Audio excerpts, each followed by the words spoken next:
तो दोस्तों आप सबका स्कैरी मूवीज़ में स्वागत है।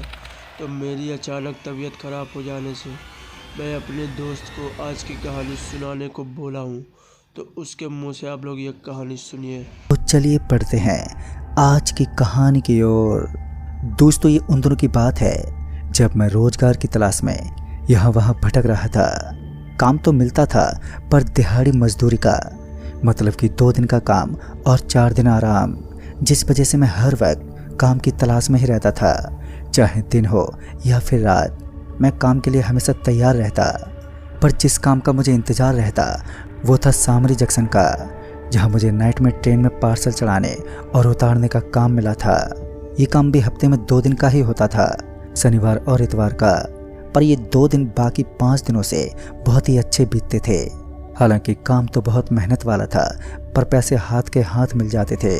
दरअसल जब मैं पहली बार सामरी जंक्शन पर काम करने लगा तो वहाँ के पुराने लोगों ने कहा कि रात के 1:30 बजे से 2 बजे के बीच कोई भी लोडिंग या अनलोडिंग नहीं करनी है। यहाँ तक कि उस दौरान प्लेटफार्म पर भी नहीं रुकना है। 2 बजे के बाद ही काम दोबारा शुरू होगा। इनका कोई नियम कायदा होगा, इसलिए मैंने इस पर कोई सवाल नहीं किया और काम पर लग गया। फिर जब रात के 1:30 बजने में कुछ समय शेष था कि तभी सभी लोडर प्लेटफार्म छोड़कर जाने लगे। मैं भी चुपचाप उनके पीछे पीछे चल पड़ा। फिर जब उनके पीछे चलते चलते स्टेशन से कुछ दूर बने चाय की एक टपरी पर पहुंचा तो मैंने देखा कि वो सभी लोडर अपनी वर्दी उतार कर घर के कपड़े पहन रहे हैं। मैं अभी उन्हें ही देख रहा था कि तभी उस चाय की टपरी वाले ने मुझे आवाज़ देते हुए कहा, अरे ओ भैया, वहाँ दूर खड़े क्या कर रहे हो?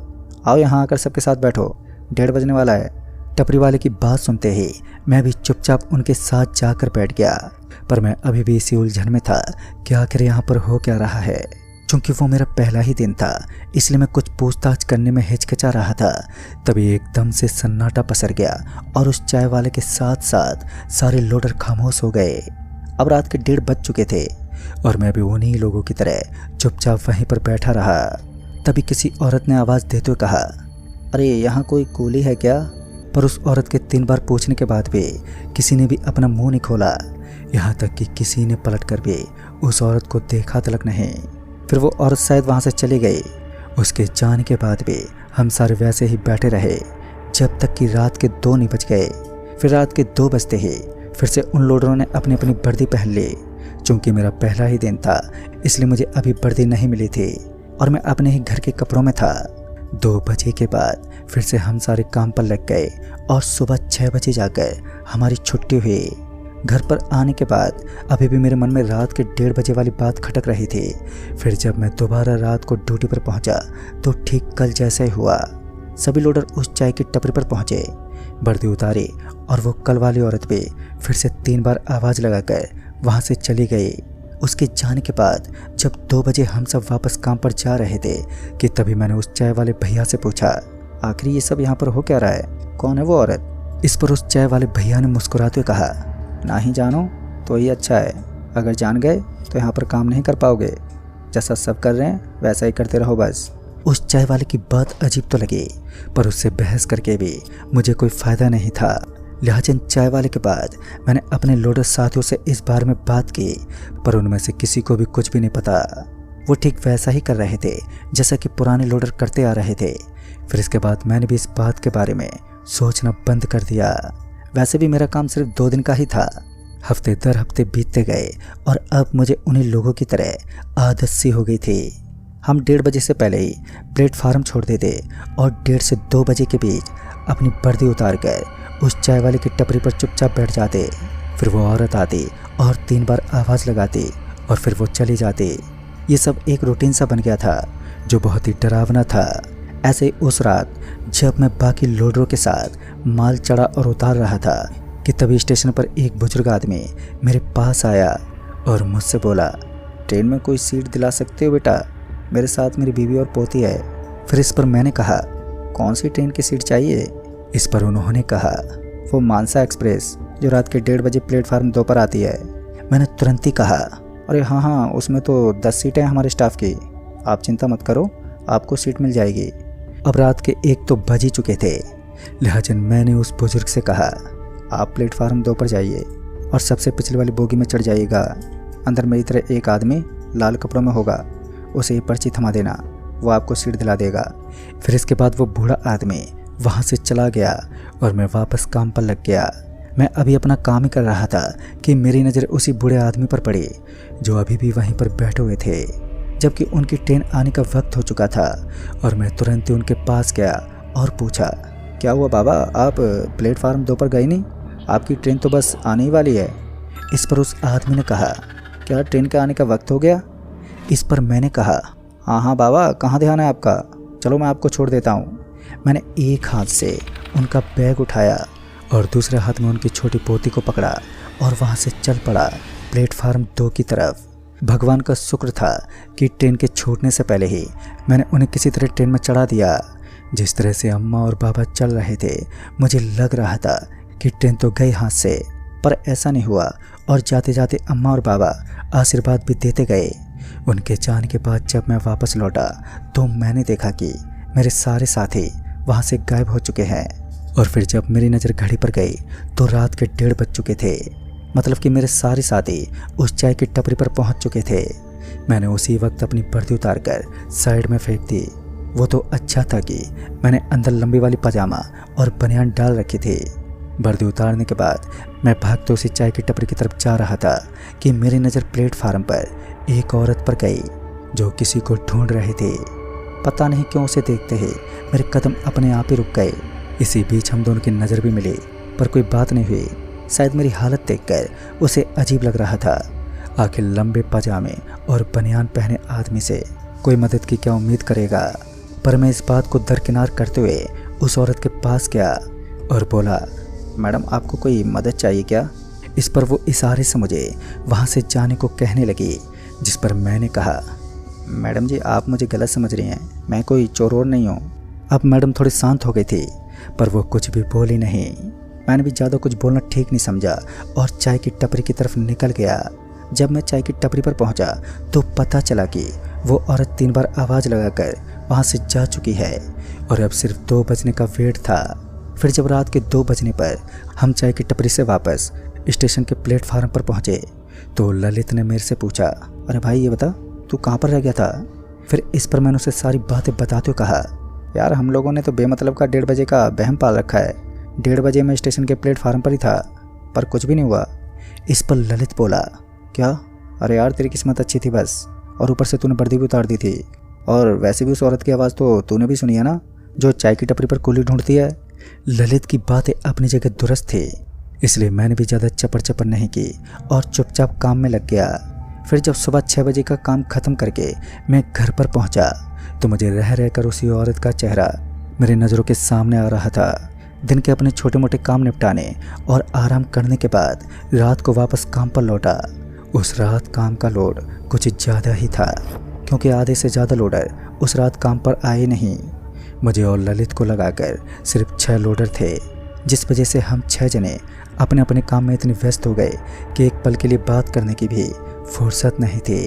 और इसी व्यस्तता में कब रात के 1:30 बज गए हमें से किसी को भी ख्याल नहीं रहा। और जब ख्याल आया भी तो तब तक 1:40 हो चुके थे। फिर ललित चिल्लाते हुए बोला, चल भाई चलते हैं। और इतना बोलकर ललित और वो 4 लोग सरपट चाय की टपरी की तरफ भागे। पर मुझे कोई जल्दी नहीं थी, क्योंकि मुझे तो मालूम था कि यहाँ पर कुछ नहीं होने वाला। लिहाजा मैं बड़े आराम से चाय की टपरी की तरफ जा ही रहा था कि तभी मुझे थोड़ी हलचल महसूस हुई। फिर जब मैंने पीछे पलट कर देखा तो मैंने पाया कि कल वाली वही औरत आज भी ठीक वहीं पर खड़ी है जहाँ पर कल खड़ी थी, पर आज उसकी नज़रें मेरे पर ही टिकी थी। वो एकटक मेरे को देखे जा रही थी और मैं भी मुस्कुराता हुआ उसकी तरफ बढ़ा। और जब मैं उसके पास पहुंचा तो मैंने नोटिस किया कि वो मेरे को नहीं बल्कि मेरी वर्दी को निहार रही थी। फिर मैंने जब उस औरत को टोकते बोला, आपने मुझे पहचाना? मैं कल रात यहीं मिला था आपको। इस पर वो औरत कुछ बोलने की बजाय मेरी वर्दी पर अपना हाथ फेरने लगी। ये देखकर मुझे थोड़ा अजीब लगा और मैं तुरंत ही 2-3 कदम पीछे हटते हुए बोला, मैडम आप ये क्या कर रही हैं? तभी उसने पटरियों के बाएं ओर इशारा किया। फिर जब मैंने उस तरफ देखा तो मैंने पाया कि ट्रेन की सिंगल बोगी उस ट्रैक पर लगी हुई है। मैं ये देखकर हैरान था कि आखिर सिंगल बोगी ट्रैक पर आई कहाँ से? अभी तो कोई ट्रेन भी नहीं आई है। मैं ये सोच ही रहा था कि उस औरत ने एकदम से मेरा हाथ पकड़ लिया और जबरन उस सिंगल बोगी की तरफ लेकर जाने लगी। मैंने अपने हाथ को उस औरत के हाथ से काफ़ी छुड़ाने की कोशिश भी की, पर मैं छुड़ा ही नहीं पाया और वो मुझे खींचते हुए उस सिंगल बोगी में ले आई। बोगी में आते उस औरत ने मेरा हाथ छोड़ दिया। इससे पहले कि मैं उस बोगी से उतरकर भागता कि मेरी नज़र उस बोगी के सीटों पर सफ़ेद चादरों में लिपटे हुए लोग नजर आए। उनको देखकर ऐसा लग रहा था कि सारे के सारे मरे हुए हों। किसी में भी किसी तरह की कोई हलचल नहीं थी और ये देखकर मेरे पैर डर के मारे वहीं जम से गए थे।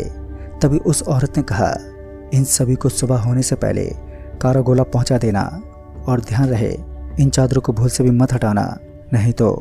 इतना बोलकर वो औरत चुप हो गई। मुझे लगा कि वो आगे भी कुछ बोलेगी, पर वो उस बोगी से गायब हो गई थी।